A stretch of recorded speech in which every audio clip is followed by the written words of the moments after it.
The Texas Education Agency says it is reviewing guidance for reopening schools. Eyewitness News reporter Erica Zuko has more on the new information TEA released about how schools will be funded for virtual learning.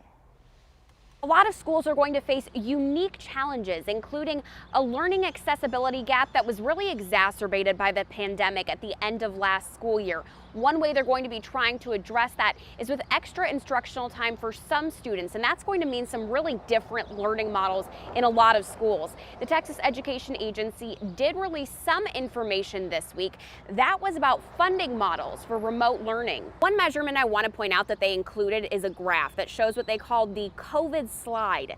These are national numbers but show students in low-income zip codes decreased progress in math by 55.6%. Many of them will continue to do a lot of that virtually. Last year, the TEA waived attendance requirements during the end of the school year because this was also sudden, but now schools will have to make measurements in order to get funding for virtual education. They'll essentially calculate average daily attendance, and they'll be able to provide either live or taped remote learning.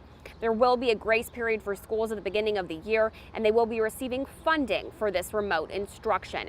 They expect to release a template for plans on July 2nd. Schools can start submitting them on July 15th. Some districts are already taking action on their school calendars. SAISD approved one that includes extended breaks.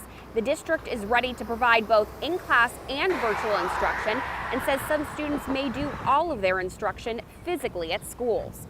That's especially important for families that had trouble accessing those digital learning tools. Reporting downtown, Erica Zuko, KENS 5 Eyewitness News.